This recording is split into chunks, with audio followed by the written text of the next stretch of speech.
Hello friends, ఈ రోజు మనం దర్శించకపోయేది తమిళనాడులోని కుంభకోణంలో ఉన్న చాలా చాలా ప్రాముఖ్యత కలిగిన ఒక ఆలయాన్ని. కుంభకోణంలో ఉన్న విశాలాక్షి అంబికా సమేత కాశీ విశ్వనాథ స్వామి ఆలయాన్ని ఇవాళ మనం దర్శించుకోబోతున్నాం. ఈ ఆలయాన్ని నవకన్నికల ఆలయం అంటారు.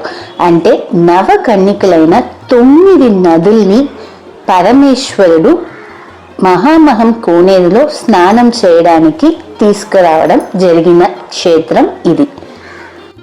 కుంభకోణం అంటే ప్రతి ఒక్కరికి గుర్తొచ్చేది మహామహం కోనేరు. మహామహం కోనేరులో పుష్కరాలప్పుడే కాదు, జస్ట్ ఆ కోనేటి నీరు మన మీద పడ్డా కూడా మనం చేసిన పాపాలన్నీ తొలగిపోతాయనేది భక్తుల మధ్య ఉన్న నమ్మకం. సో ఆ మహామహం కోనేరే ఇప్పుడు మీరు చూస్తున్నది.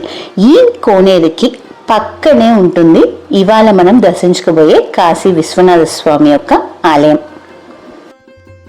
మహామహ ఉత్సవాల్లో పాలు పంచుకునే 12 శివాలయాల్లో ఈ కాశీ విశ్వనాథ స్వామి ఆలయం కూడా ఒకటి. అండ్ ఈ కోనేరుకి పక్కనే మనం తీర్థవారి ఉత్సవం జరిగే మండపాన్ని కూడా చూడగలుగుతాం. ఈ ఆలయం దాదాపు 7వ శతాబ్దానికన్నా కూడా ముందుగా నిర్మించినట్టుగా తెలుస్తోంది. 2000 సంవత్సరాల కన్నా పురాతనమైనదిగా చెప్తున్నారు. ఈ ఆలయం మీద దేవారం అనే గ్రంథంలో పాటని 7వ శతాబ్దం కాలం నాడే రాసినట్టుగా చెప్తున్నారు. ఆలయానికి ఇరువైపులా ఎంట్రన్స్ అయితే ఉంది. 2 రాజగోపురాలు ఉన్నాయి. అందులో పడమర వైపున్న రాజగోపురం చాలా పెద్దది, 7 అంతస్తులు ఉన్న రాజగోపురము కూడా. అండ్ దాదాపు 2 ఎకరాల భూమి మీద నిర్మించబడింది ఈ ఆలయం. ఈ ఆలయంలో 2 ప్రాకారాలు ఉన్నాయి. అండ్ ఆలయం అయితే చాలా విశాలంగా ఉంది. అండ్ ఎందరో దేవదేవతలు ఈ ఆలయంలో కొలువై ఉన్నారు కూడా.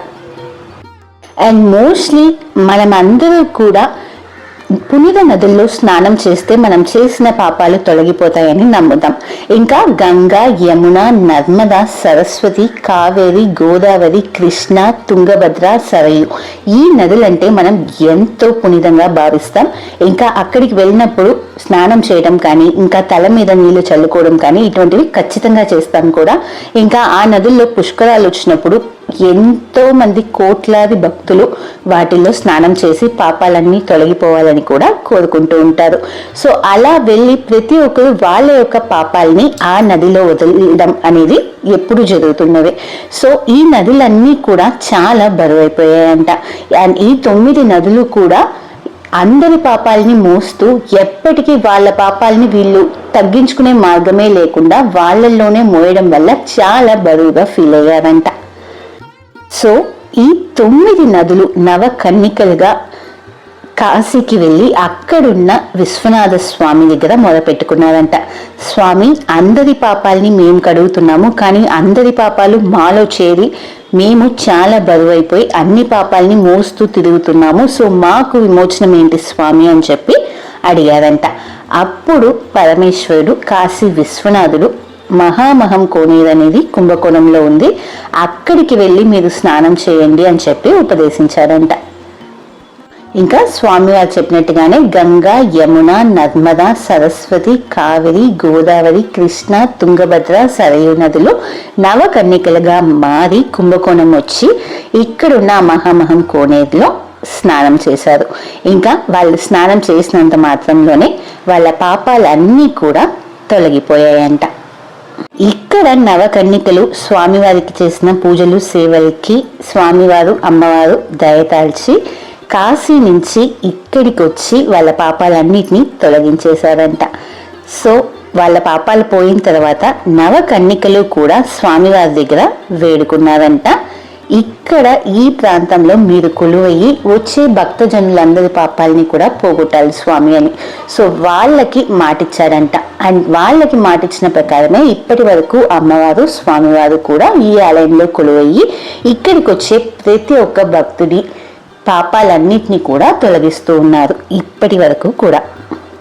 ఈ ఆలయంలో లోపలి ప్రాకారానికి వెళ్ళిన వెంటనే ఫస్ట్ నవకన్నికల యొక్క మండపం కనిపిస్తుంది. అక్కడ నిలువెత్తు స్వరూపాలుగా ఈ 9 నదులు నవకన్నికలుగా మారిన స్వరూపాలని మనం దర్శించుకోగలుగుతాం. సో వాళ్ళని ఫస్ట్ దర్శించుకున్న తర్వాతే లోపలున్న కాశీ విశ్వనాథుడిని, విశాలాక్షి అమ్మవారిని దర్శించుకోవడానికి భక్తులు వెళ్ళటం గమనించగలుగుతాం. ఇంకా ఏ ఒక్క ఆలయంలో కూడా మనం ఇలా 9 నదుల్ని నవకన్నికలుగా దర్శించుకునే భాగ్యం మనకి లభించదు. సో ఆ దర్శన భాగ్యం ఈ ఆలయంలో మాత్రమే. ఇంకా ఈ ఆలయంలో క్షేత్రలింగంగా రామలింగాన్ని చెప్తారు, అంటే రాముల వారు ప్రతిష్ఠ చేసిన లింగాన్ని. అండ్ దానికి వెనుక కూడా ఒక స్థల చరిత్ర ఉంది. రాముల వారు నార్మల్గానే చాలా సాఫ్ట్గా అయిన క్యారెక్టర్ కాబట్టి తను రావణాసురుడితో పోరాడాలి, ఇంకా యుద్ధం చేయాలి అన్నప్పుడు అగస్త్య ముని దగ్గర అడిగారంట, ఏం చేయాలి స్వామి నేను ఇప్పుడు అని చెప్పి. అప్పుడు అగస్త్య ముని కుంభకోణంలో వెళ్ళి ఇక్కడ ఉన్న కాశీ విశ్వనాథుడికి సేవలు చేసుకుంటే నీకు రుద్రాంశం అంటే ఆక్రోశమైన ఒక 6వ గుణాన్ని పరమేశ్వరుడు ప్రసాదిస్తాడు. సో అది నీకు యుద్ధం చేయడానికి తోడ్పడుతుంది అని చెప్పి సజెస్ట్ చేశాడంట. ఇంకా తను చెప్పినట్టుగానే రాముల వారు కుంభకోణంలో ఉన్న స్వామివారికి సేవలు పూజలు చేశారంట. ఆ తర్వాతే తనకి ఆ రుద్రాంశం అనే ఒక గుణం తన క్యారెక్టర్లో యాడ్ అయ్యి అడిషనల్ స్ట్రెంగ్త్గా ఉన్నిందంట రావణాసురుడితో యుద్ధం చేయడానికి. ఆ తర్వాతే యుద్ధంలో రావణాసురుడు ఓడిపోయాడని చెప్తారు. ఇంకా అప్పుడు తను పూజ చేసిన ఆ లింగమే ఈ ఆలయంలో బయట ఉన్న ప్రాకారంలో ఒక వేప చెట్టు కింద, అంటే క్షేత్ర వృక్షమైన వేప చెట్టు కింద ఆ లింగం క్షేత్రలింగంగా ఉంది. అండ్ ఆ లింగం అప్పుడప్పుడు కూడా సైజ్ పెరుగుతోంది, అంటే పాతకాలంతో కంపేర్ చేస్తే ఇప్పుడు చాలా పెద్ద సైజులో ఉంది. అండ్ రాను రాను కూడా అది పెరుగుతూనే ఉంది. దాని వెనుకున్న కారణం అయితే ఎవరికి తెలియట్లేదు అంటున్నారు. అండ్ ఇప్పుడు మీరు చూస్తున్నదే నవకన్నికల యొక్క మండపం, అంటే 9 నదులు కూడా 9 కన్నికలుగా మారి కొలువైన మండపం అది. మోస్ట్లీ ఆలయాల్లో వేప చెట్టు కింద విఘ్నేశ్వరుడు లేదా దుర్గాదేవి ఉంటారు, కానీ ఈ ఆలయంలో ఒక శివలింగం ఉండడం చాలా విశేషం. అంతేకాకుండా ఈ ఆలయంలో మహామహ కోనేరే ఆలయ తీర్థంగా పిలువబడుతోంది. అంతేకాకుండా ఇక్కడ వారాహి నవరాత్రులప్పుడు వారాహి అమ్మవారికి ప్రత్యేక పూజలు కూడా జరిపిస్తూ ఉంటారు.